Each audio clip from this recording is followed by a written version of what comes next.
चलिए हल करेंगे, अपना काम करेंगे सारे बच्चे।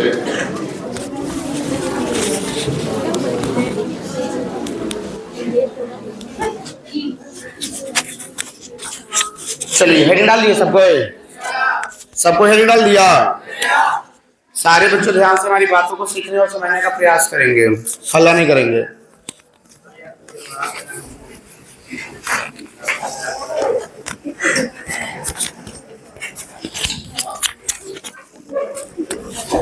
चलिए हल्ला नहीं करेंगे, ध्यान से हमारी बातों को सीखने और समझने का प्रयास कीजिएगा बच्चे।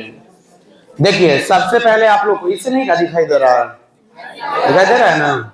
चलिए उत्तल दर्पण में प्रतिबिंब का बनना, उत्तल दर्पण में प्रतिबिंब का बनना। उत्तल दर्पण में बच्चे दो प्रकार के प्रतिबिंब बनते हैं। कितने प्रकार के? दो प्रकार के प्रतिबिंब क्या होता है, बनता है। आप लोग को बच्चे याद रखना है कि उत्तल दर्पण में दो प्रकार के प्रतिबिंब क्या होता है, बनता है। ध्यान से हमारी बातों को सीखने और समझने का बच्चे प्रयास करेंगे, ध्यान दीजिएगा। सबसे पहली बात ध्यान देना है कि उत्तल दर्पण का डायग्राम हम कैसे बनाते हैं। ऐसा कीजिए ना, ई लाइट को ऑफ करके सामने वाला जलाइए, तो वहां पे वो ऑफ कीजिए, वहां से ऊपर ऑफ कीजिए ना।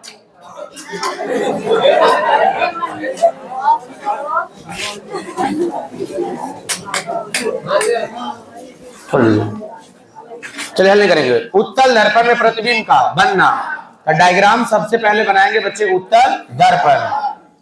आपको पता होना चाहिए ऐसा दर्पण जिसकी परावर्तक सतह उभरी हुई हो, ऐसा दर्पण जिसकी परावर्तक सतह, वैसे दर्पण को उत्तल दर्पण कहा जाता है।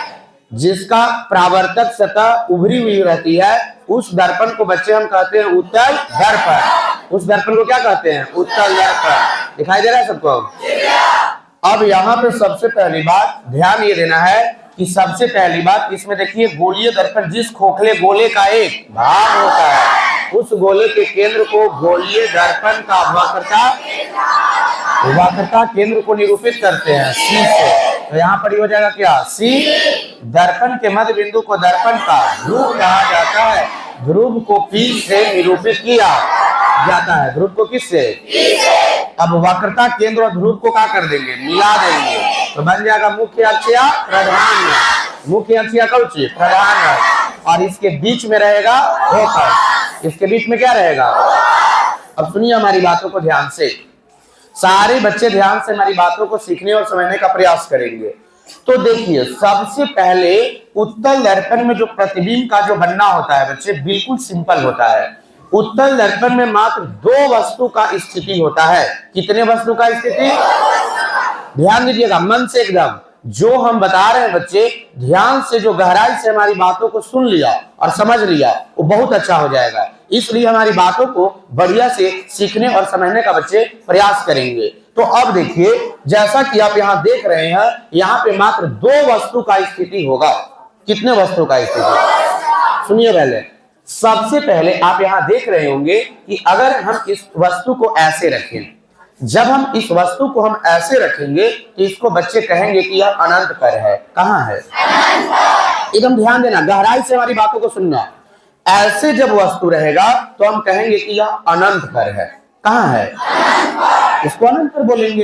अब मान लीजिए थोड़ा सा और अंदर ले जाएंगे, तो अंदर ले जाएंगे तो बन जाएगा अनंत और ध्रुव के बीच, या अनंत और दर्पण के बीच। ध्यान दो, मात्र दो ही वस्तु का स्थिति संभव है। लेकिन याद कीजिए जब मैंने अवतल दर्पण पढ़ाया था, अवतल दर्पण में जब हमने प्रतिबिंब का बनना पढ़ाया था तो यहाँ पे हमने 6 वस्तु का स्थिति बताया था। कितना? 6। पहला अनंत पर, पहला कहाँ? दूसरा आप बोलिए, अनंत और वक्रता केंद्र के बीच, अनंत और वक्रता केंद्र के। तीसरा बोलिए वक्रता, अगला बोलिए वक्रता केंद्र और फोकस के बीच, अगला बोलिए, अगला बोलिए। बताइए 6 वस्तु का स्थिति था कि नहीं था? लेकिन आप ही बताओ, यहाँ पे हमको कुछ नहीं बताना है, आप कॉमन सेंस लगा लीजिए। यहाँ पे मात्र कितना वस्तु का स्थिति? 2। पहला होगा जब वस्तु अनंत पर, जब वस्तु कहाँ? दूसरा क्या होगा? अनंत और ध्रुव के बीच। वस्तु को हमेशा बाईं ओर रखा जाता है। अब ऐसा कोई बच्चा नहीं कह सकता कि ना सर हम एने से हम रखते हैं, तो नहीं, पॉसिबल नहीं है। वस्तु को जब रखा जाता है तो बाईं ओर से, कहां से? तो बताइए, जब बाईं ओर से जब आप वस्तु रखेंगे तो कितना वस्तु का स्थिति संभव है? दो वस्तु का स्थिति संभव है। एक वस्तु का स्थिति संभव है अनंत पर, क्या है बच्चे? और दूसरा है अनंत और ध्रुव के बीच। तो पहला हमने सीखेंगे कि जब वस्तु कहां हो। चलिए ध्यान से हमारी बातों को सारे बच्चे सीखेंगे और समझने का प्रयास करेंगे। तो देखिए, सबसे पहले यहाँ पे देखिए हम लिख देते हैं, ध्यान दीजिएगा, पहला में ध्यान दीजिएगा, जब वस्तु अनंत पर हो। जब वस्तु कहां हो? जब वस्तु अनंत पर हो। तो कैसे प्रतिबिंब बनता है, ध्यान से हमारी बातों को सीखिएगा। देखिए, जैसा कि आप हेडिंग देख रहे हैं कि उत्तल दर्पण में है प्रतिबिंब का बनना। उत्तल दर्पण में है प्रतिबिंब का, हमने यहाँ लिख दिया है कि उत्तल दर्पण में 2 प्रकार के प्रतिबिंब बनता है। उत्तल दर्पण में कितने प्रकार के प्रतिबिंब क्या होता है? बनता है। आप लोगों को ध्यान रखना है कि उत्तल दर्पण में 2 प्रकार के प्रतिबिंब क्या होता है, जिसमें पहला हमारा चलता है कि जब वस्तु अनंत पर हो। अब मेन पॉइंट इसमें डायग्राम है। जो बच्चे डायग्राम को अच्छे तरीके से सीख जाएंगे तो उनका बहुत अच्छा हो जाएगा। इसलिए बच्चे आप लोग डायग्राम को सीखने का बच्चे प्रयास करेंगे कि क्या हम कैसे कैसे डायग्राम बता रहे हैं। सारे बच्चे का ध्यान चाहिए बोर्ड पर और समझने का प्रयास करना है। चलिए ध्यान दीजिएगा। तो बच्चे देखिए, पहला किरण जाएगा मुख्य अक्ष के समानांतर। पहला किरण क्या जाएगा? एकदम गौर से बढ़िया से देखिएगा। तो पहला किरण देखिए हम लेके जाते हैं मुख्य अक्ष के समानांतर किरण लेके, देखिए हम लेके चल गए मुख्य अक्ष के समानांतर। अब एक बात बताइए कि किरण को किधर फेंकेगा, ऊपर के नीचे? सबको पता चला? कहां फेंकेगा? तो देखिए बच्चे, एक किरण को देखिए ऊपर की ओर फेंक दिए। लेकिन एक बात बताइए, जब यहां से आप आंख लगा के देखिएगा तो लगेगा कि पीछे से क्या हो रहा है? आ रहा है। पीछे से तो डॉट लाइन बनाएंगे कि रियल लाइन बनाएंगे? Dot line. कैसा लाइन? तो देखिए बच्चे, हम डॉट लाइन देखिए बना दे रहे हैं। ऐसा प्रतीत हो रहा है कि फोकस से आ रहा है। ऐसा प्रतीत हो रहा है कि फोकस से। पहला किरण गया है मुख्य अक्ष के समानांतर, परावर्तन के बाद ऊपर किरण चला गया। जब हम यहां से आंख लगा के देखेंगे तो ऐसा प्रतीत होगा कि फोकस से आ रहा है। ऐसा प्रतीत होगा कि जैसे लग रहा है फोकस से, लेकिन क्या रियल में फोकस से आ रहा है? नहीं आ रहा है बच्चे। अब देखिए, दूसरा किरण जाएगा, नीचे से जाएगा मुख्य अक्ष के समानांतर। जब नीचे से जाएगा मुख्य अक्ष के समानांतर तो परावर्तन के बाद ये भी निकलेगा फोकस से। मतलब वो नीचे आएगा, लेकिन ऐसा प्रतीत होगा कि कहां से निकल रहा है? ऐसा प्रतीत होगा कि फोकस से क्या हो रहा है? निकल रहा है। अब एक बात को हमें बताने का प्रयास करोगे। मैंने परिभाषा पढ़ाया होगा, किसी बिंदु स्रोत से, किसी बिंदु निकलने वाली प्रकाश की किरणें परावर्तन या अपवर्तन के जिस बिंदु पर मिलती हुई प्रतीत होती है, उस बिंदु को वस्तु का प्रतिबिंब कहा जाता। आप ही बताओ बच्चे, यहाँ मिल रहा है कि प्रतीत हो रहा है? सबको पता चल रहा है ये क्या हो रहा है?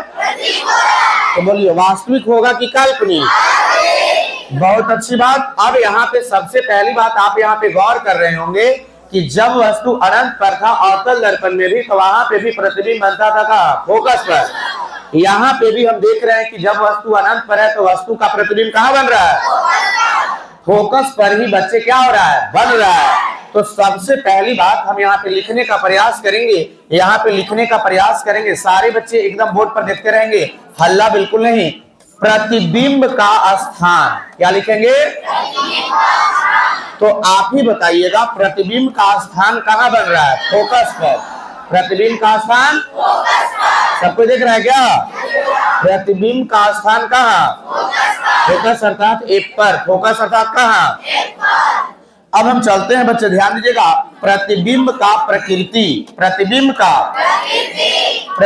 का अगर हम प्रकृति की बात करते हैं तो आप ही बताइएगा ये वास्तविक कटान से बन रहा है कि काल्पनिक कटान?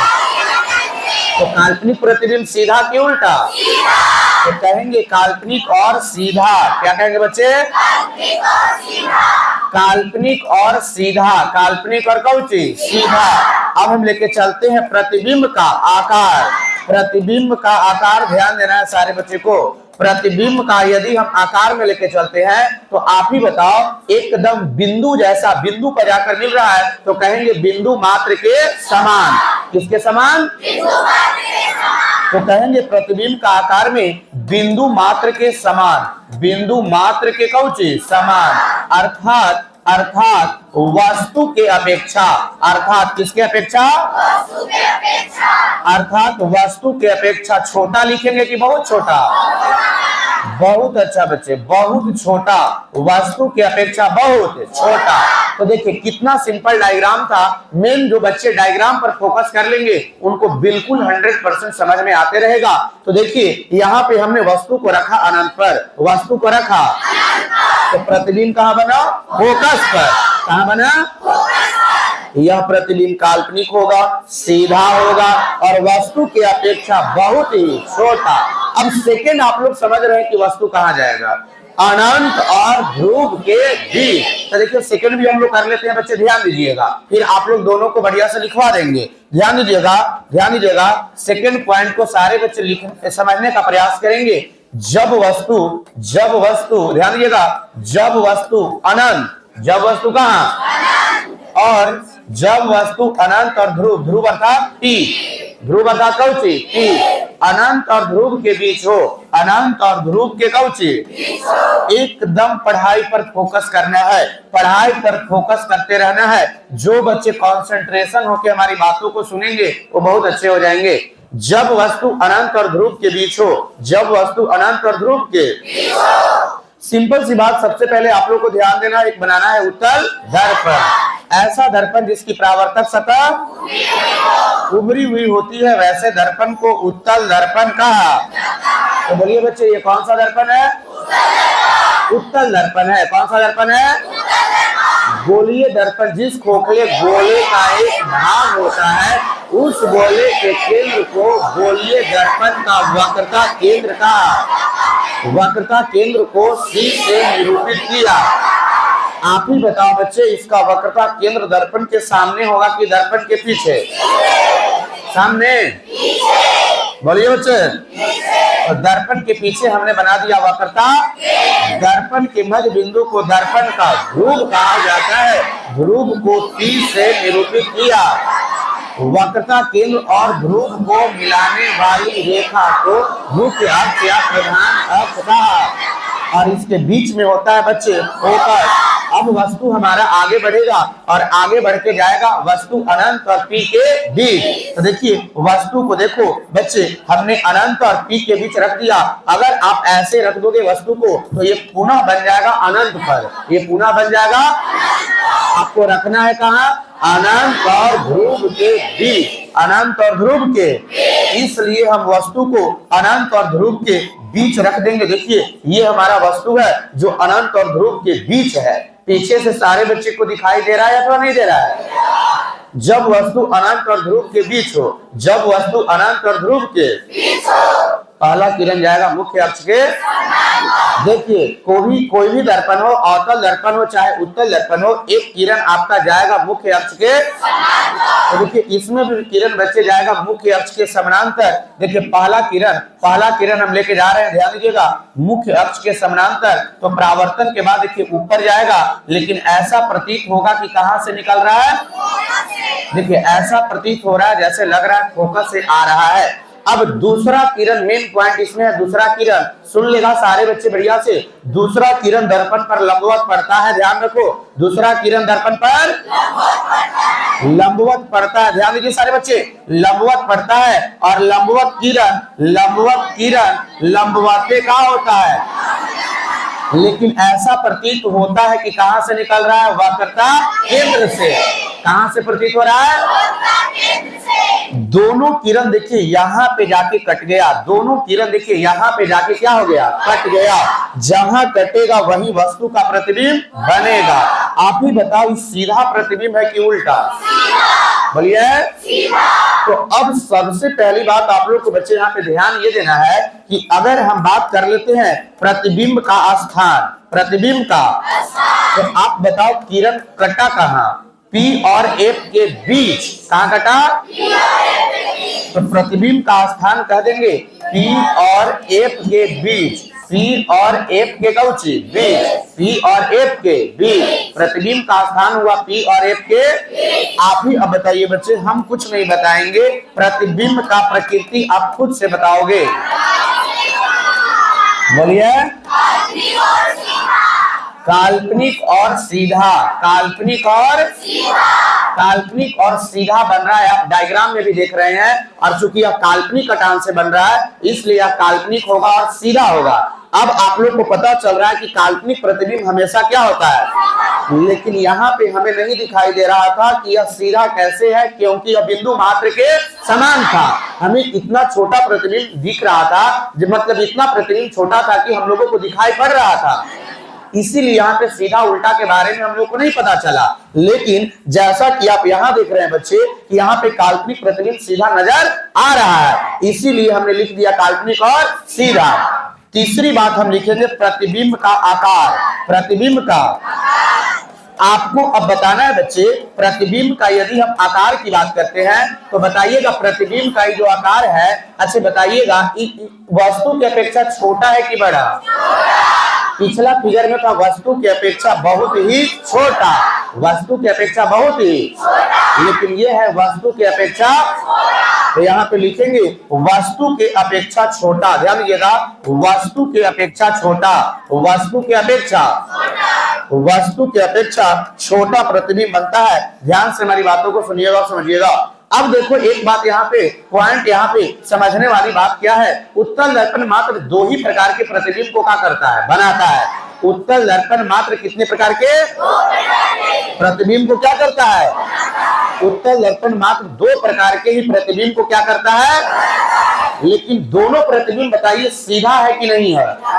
तो हम कह सकते हैं कि उत्तल दर्पण हमेशा, उत्तल दर्पण काल्पनिक और सीधा प्रतिबिंब को बनाता है, कभी उल्टा प्रतिबिंब को बना सकता नहीं है। उत्तल दर्पण कभी उल्टा प्रतिबिंब बनाता लेकिन अवतल दर्पण उल्टा प्रतिबिंब को बनाता है, लेकिन उत्तल दर्पण हमेशा सीधा प्रतिबिंब बनाता है, लेकिन अवतल दर्पण उल्टा भी प्रतिबिंब को क्या करता है, बनाता है। तो अब बच्चे आप लोगों को यहाँ पे समझ में आ जाना चाहिए, अगर आपसे पूछा जाए क्या उत्तल दर्पण उल्टा प्रतिबिंब बनाता है अथवा नहीं है? नहीं है, उल्टा प्रतिबिंब कभी उत्तल दर्पण बना सकता? उत्तल दर्पण हमेशा सीधा प्रतिबिंब को क्या करता है, मात्र इसमें दो ही प्रतिबिंब होता है बच्चे, आप लोग को याद रखना है। पहला में जब वस्तु कहाँ हो, अनंत पर हो, जब वस्तु कहाँ हो, तो वस्तु का प्रतिबिंब फोकस पर कहाँ बनता है, प्रतिबिंब का स्थान फोकस पर। प्रतिबिंब का प्रकृति बताइए, काल्पनिक और प्रतिबिंब का आकार बिंदु मात्र के समान, अर्थात वस्तु की अपेक्षा बहुत।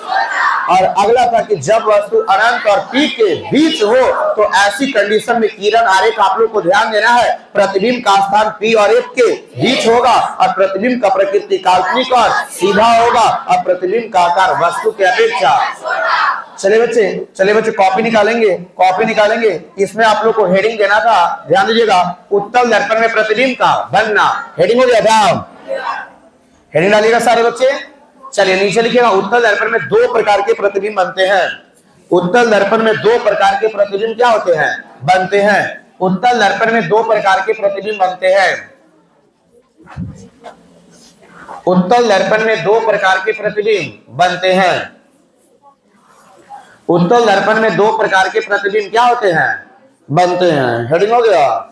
चलिए पहला में लिखिएगा, बोर्ड पर जो दिख रहा है सारे बच्चे लिख लेंगे, जब वस्तु अनंत पर हो। बढ़िया से राइटिंग भी स्पष्ट होना चाहिए बच्चे, बिहार बोर्ड में राइटिंग बहुत इंपॉर्टेंट है, इसलिए राइटिंग पर भी विशेष ध्यान देंगे।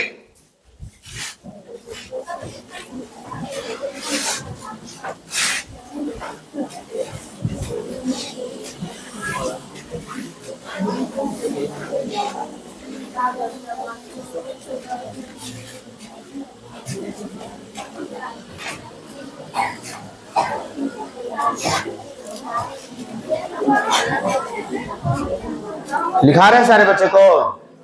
जब वस्तु कहाँ है, अनंत पर। चलिए डायग्राम बनाइए तो उत्तल दर्पण वाला फटाक से एकदम डायग्राम बनाइए।